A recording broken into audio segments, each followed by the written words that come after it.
Good morning, family. I'm talking about the ABCs that Christians struggle with. On yesterday, we talked about the letter A, talked about anger. Today, we are talking about B. We are talking about bitterness. Bitterness. Go to the book of Hebrews, chapter 12, verse 15. Hebrews, chapter 12, verse 15. That no bitter root may grow to cause trouble and defile many, that no bitter root may grow to cause trouble. Hebrews 12:15. You'll be surprised of the people you're going to see today in your interaction that look good on the outside that are struggling with bitterness on the inside. On the outside, they are dressed up, but on the inside, they are messed up. They have issues that they are struggling with. And a lot of these people are people you admire, that you look up to. A lot of them are dressed up, have on nice suits. She may have a $600 purse and get her nails done every other week and get her hair done at the salon. And you have no idea, as beautiful as they look on the outside, they are yet bitter on the inside. And some of them are church people, people that sing in the choir, preach in the pulpit, officers of the church, and you admire them, and you have no idea that their heart is filled with bitterness. So I want to look at three things, and then I'll be through. I want to talk about the germination of bitterness, the devastation of bitterness, and then finally, I'm going to talk about how to eradicate the bitterness. Number one, the germination of bitterness. For something to germinate, you must have a seed and soil. For a plum tree, apple tree, peach tree, anything to grow, it must have a seed and it must have soil. The seed of bitterness is hurt. The soil of bitterness that it grows in is your heart. Somebody hurt you years ago. It could have been 10 years ago, 20 years ago. Some people have been bitter for 40, 50 years. Just live a whole lifetime of being bitter. You feel like somebody done you wrong, took advantage of you, and because of that, you're always defensive.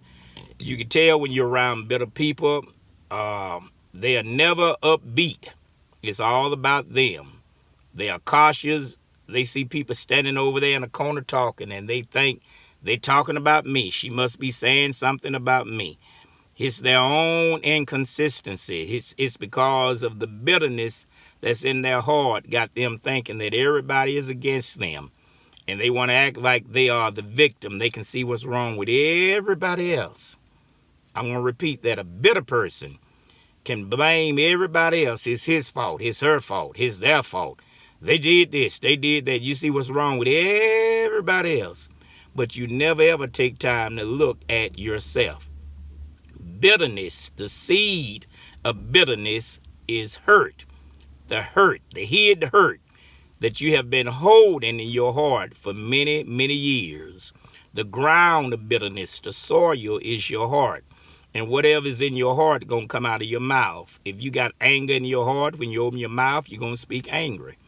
If you got deceit in your heart, when you open your mouth, deceit going to come out. If you have hate in your heart, when you open your mouth, hate going to come out. If crookedness is in your heart, that's all you're going to do is think about crooked things, and you're going to think everybody is a crook. As a man thinketh, so is he. And the sad thing is, you're a grandparent now. You got children. You got people look up to you. I mean, you got one foot in the grave and the other one on a banana peel. This COVID going on, all these people have died. And this morning you breathing and you're not coughing and you still alive. Think about how many funerals you have gone to just this month. Don't even add up this year. More than 216,000 people have died from this COVID, and you still alive. And you ought to be using your time and your breath to give glory to God. And yet, you using the breath you have to talk about people. and to allow the devil to use you to keep rehearsing and replaying the same old thing. It's so bad that when you see that picture, you frown up. When you hear something good have happened to them, you get mad. You get upset because God done blessed somebody else. Listen to how that sounds. You mad because God have blessed her. She not even thinking about you.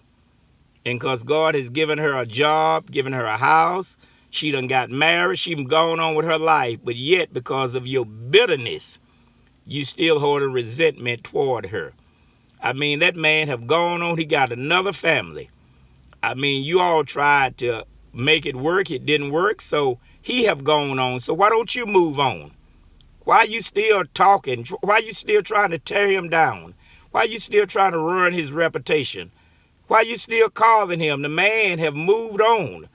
But because of the bitterness in your heart, you just can't let it go. So now the seed of bitterness is hurt. The soil of bitterness is your heart.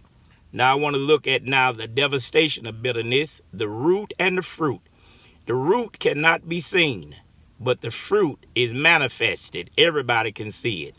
The root is deep down. When you have bitterness in you, people can't see it. They see you walk in, you be smiling and kiki and ha-ha, and you act like you just as friendly and sweet. But people who live with you, your husband know how bitter you are. Your wife know how bitter you are. Your children know. Maybe this is why they won't come to church, because they say, you know what, mama ain't nothing but a hypocrite. At the church, she grinning with everybody and acting like she's so holy, but behind closed doors, they know exactly how you are. Good God from Zion. Bitter. A bitter person. And because you are bitter, it's the root, and that root is very, very, very deep. But not only is it the root, but it is the fruit.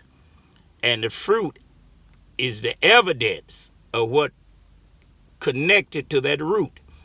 As an example, if you plant watermelon seed, what's going to come up?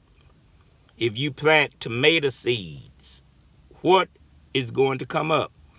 If you plant peppers seeds, you ought to be looking for pepper.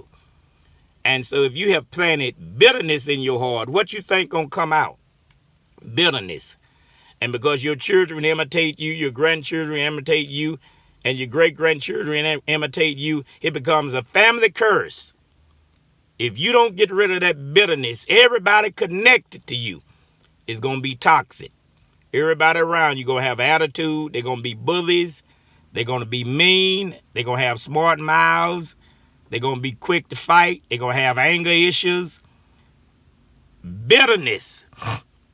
You got to get rid of that bitterness. The fruit of bitterness. What is the fruit of bitterness? Go to Ephesians chapter 4 and verse 31. I got to get out of here. Ephesians chapter 4 and verse 31. Keep in mind, the seed is bitterness, but this is the fruit. Ephesians chapter 4 verse 31. Put away bitterness, wrath, anger, clamor, evil speaking, and malice. Bitterness is the seed, but the fruits are wrath, anger, clamor, evil speaking, and malice. Number one, when you have the seed of bitterness, it'll grow into wrath. Wrath means rage, a slow burn. You've been holding it in for months, for years. You don't even say nothing. You see them at the family reunion, you don't say nothing, you just walk away. You go to church and you see them, you roll your eyes. You see them in public, and you go another direction. You see them, how many of y'all have tried to wave at people, and you can tell she don't act like she used to act toward me. He don't act the way he acted toward me. It's because they got something in their heart against you. And sometimes people would be mad at you, and you don't even know why they mad. Good God from Zion. I know I just said something. People would be mad at you, and you thinking things are fine. I mean, you ain't got nothing. You don't even think about them. You don't have them on your mind. And they'll be mad at you because God has blessed you with a car, a house, or because God has given you a position or a job.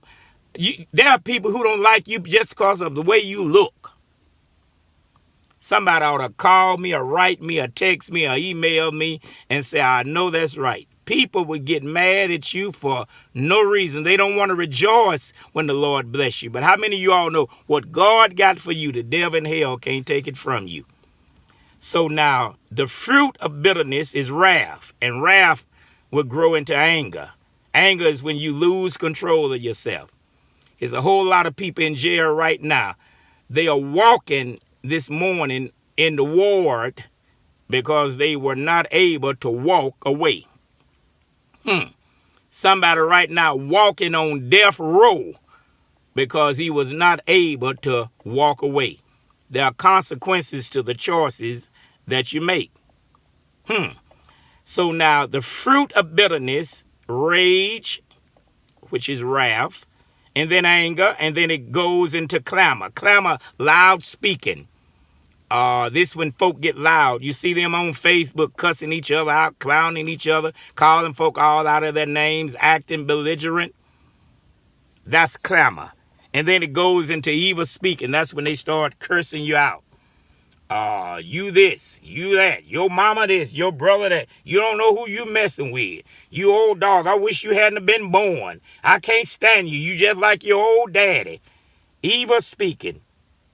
The fruit of bitterness. The seed is bitterness, but the fruit is wrath, anger, clamor, evil speaking, and it leads to malice. That's when they start fighting, want to start doing stuff. Breaking out your windows, shooting up your house, cutting your ties, putting knives on you, all that kind of stuff. You put it into action then. All of this is the fruit of bitterness. I told you about the germination of bitterness, the germination, the seed, the soil. I told you about the devastation of bitterness, the fruit and the root. But then finally, I want to now talk about how to eradicate bitterness. You get rid of bitterness. Listen at this here. You have to allow God to reveal it, grace to remove it, and love to replace it. Well, that's pretty good right there. Let God reveal it. Because someone who's bitter, they never ever going to admit it's my fault.